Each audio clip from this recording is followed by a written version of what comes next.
Omicron को लेकर एक सवाल सबके ज़हन में है कि क्या इसके संक्रमण को रोकने में हमारे मौजूदा वैक्सीन कारगर हैं?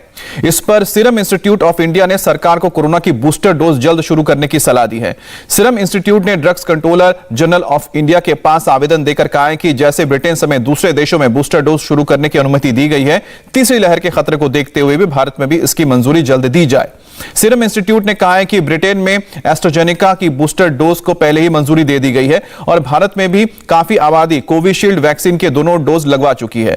ऐसे लोग लगातार बूस्टर डोज के लिए अनुरोध कर रहे हैं। सीरम ने दावा किया है कि देश में कोविशील्ड की वैक्सीन की कोई कमी नहीं है। ऐसे में दोनों डोज लगवा चुके लोग कोरोना के खतरे को देखते हुए नए बूस्टर डोज को लगा सकते हैं।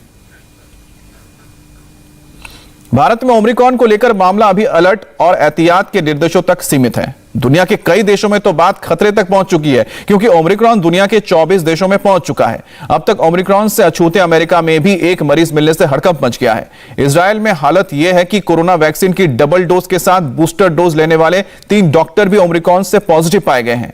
कोरोना के इस नए वेरिएंट से खतरे को देखते हुए 30 ऐसे देशों में ट्रैवल बैन को लेकर बॉर्डर सील कर दिए गए हैं। हालांकि WHO ने कहा है कि कंप्लीट ट्रैवल बैन मौजूदा हालात में ठीक नहीं है।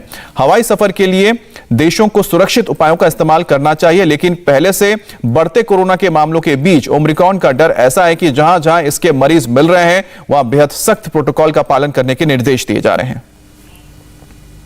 इस बीच ओमिक्रॉन से सावधान रहने की भी गाइडलाइन बेहद क्लियर है, क्योंकि यह बात इसके अनाउंसमेंट के साथ ही सामने आ चुकी है कि इस वेरिएंट का इन्फेक्शन रेट बहुत ज्यादा है। इसकी वजह से दक्षिण अफ्रीका में हॉस्पिटलाइज होने वाले मरीजों की तादाद बढ़ चुकी है, मृत्यु दर भी बढ़ चुकी है। जहां तक वैक्सीन के असर का सवाल है तो विशेषज्ञों ने कहा है कि इसे पूरी तरह से आंकने में कम से कम 2 हफ्ते का समय लगेगा।